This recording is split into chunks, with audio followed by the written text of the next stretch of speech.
NASCAR Sprint Cup Racing on Fox is sponsored by the Home Depot, proud sponsor of Joey Logano and the number 20 team. By Taco Bell, think outside the bun.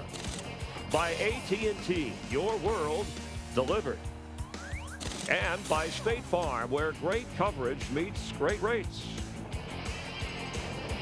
65 laps to go here in Bristol, and there's your leader. Kyle Busch has dominated. Led after 100 laps, led after 200, led after 300, and after 400 laps. The driver, though, here at Bristol, who's led the most laps, Kyle Busch, in the last 6 races here, has not won. And just moments ago, Dale Earnhardt Jr. about to get lapped. Yes, it'll be the second time today. Dale Jr.'s car is not working. They've had an opportunity to get it better, and it's just not paid off for him. So once again, he's getting ready to go back down another lap, courtesy of our leader, Kyle Busch. And Jimmy Johnson currently running second. Denny Hamlin third, followed by Casey Kane. Veterans like Mark Martin and Jeff Burton moving on up, as DW and Larry have talked about. He is now 7th. What about the chances of Kyle and Denny Hamlin, teammates, young and restless, tangling toward the end? Well, it's all, I think, going to come down to the pit stop. Larry McReynolds was talking about how close we're getting to a pit stop, and I think it's going to be decided on pit road once again with a green flag stop. We saw yesterday where Kyle Busch led and dominated the nationwide race.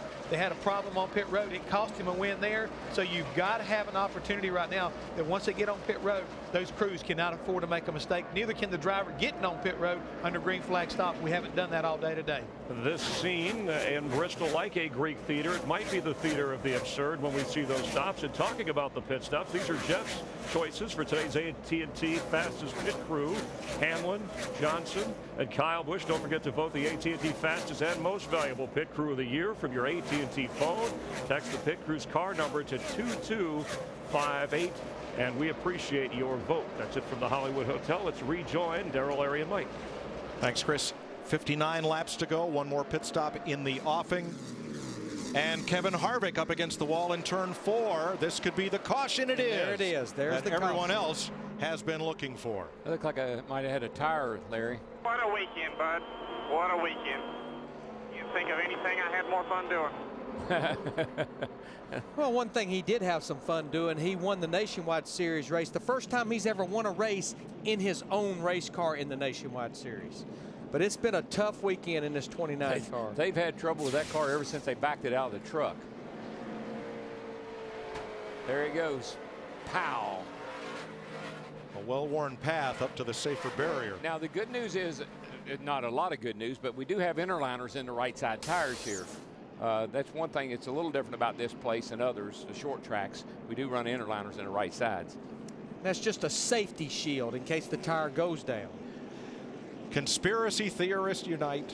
Dale Earnhardt Jr. got the free pass. And that's how many today? Well, it's 3, but in this case, you just couldn't time Kevin Harvick. Okay, it's 2. Kevin Harvick losing that tire.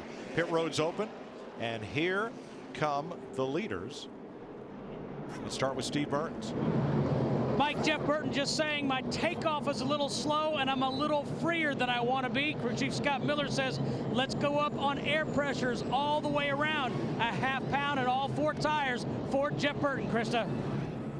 Jimmy Johnson is tight throughout the center. It's going to be a 4-tire stop for the 48. Meanwhile, Kyle Busch is saying his front end is tight and his rear end is tight in the center. He doesn't know what to do. Steve Addington said let's go back on that air pressure. Matt.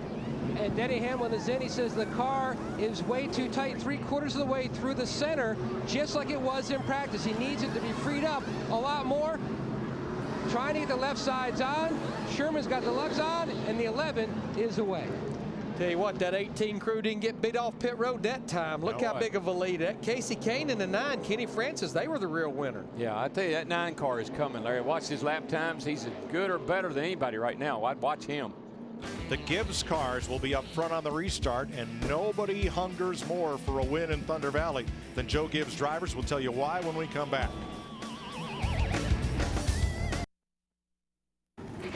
NASCAR Sprint Cup Racing on Fox is sponsored by Subway. The big event is back. Any regular footlong for just $5. Subway, eat fresh.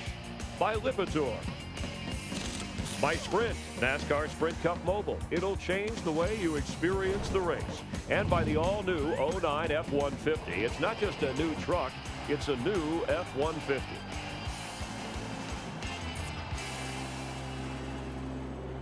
One lap to go, and we'll restart with 51 laps to go. Leading is Kyle Busch. Last summer here, he led 415 laps, finished second. Today he's led 322 laps, both dominating performances. Hasn't been able to find victory lane. And right behind him, Denny Hamlin. The last 2 spring races here, he's led the white flag lap. He hasn't been to victory lane. Those guys have got to be sitting on the edge of their seats. Car owners, crew chiefs, drivers. Hamlin dominated Richmond last year, led about 2/3 of the race, didn't win. Ready to go green with our Claret and Clear to Drive restart. Get Claret and Clear, get back to feeling like yourself again. Well, all I know is there's 160,000 people standing on our feet. If you ever go down to the local short track for the 50-lap feature, that's what we got here. 51 laps to go at Bristol. Plus, we just had a pit stop, get something to drink, get freshened up, get up in the seat, tighten them belts up. Real tight. Let's go racing, boys. Marcus Ambrose back in 8th spot has dropped a cylinder. So he'll fade a bit. He was in the top 5 most of the day. Yeah, he Sam would have. Hornish pitted out of the box. Got a 1-lap penalty. Marcus may have been all right if he hadn't had this caution here where everybody gets fresh tires. Down a cylinder hurts you a little bit, but you can kind of keep up when everybody's on old tires. Whoa, Jimmy Johnson. Look out, Jimmy Johnson. Mark Martin has edged up now into 4th place with Johnson in 5th. Just an update. Boy, they are stacked up off turn 2, and they still, I don't think they're finished yet with this mess. But just an update on Kevin Harvick, the 29 car. They did not wear that tire out. They actually cooked the bead of the tire that goes against the rim.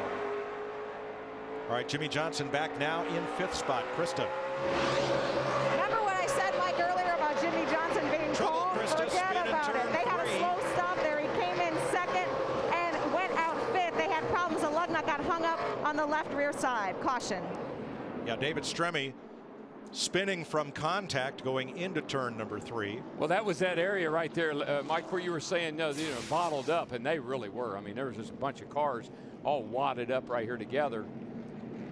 It's the 8th caution of the day, and it comes just a few laps after. You know, I think he may have had a tire down or something. Oh, that car got loose before he got hit. Let's watch from Dale Jr.'s point of view. Watch this car wobble right here now. It goes sideways there and again, and then I don't think Jr. really hit him. Nope. No, I think you're right. Anybody seen Digger today? There he is. 45 laps to go.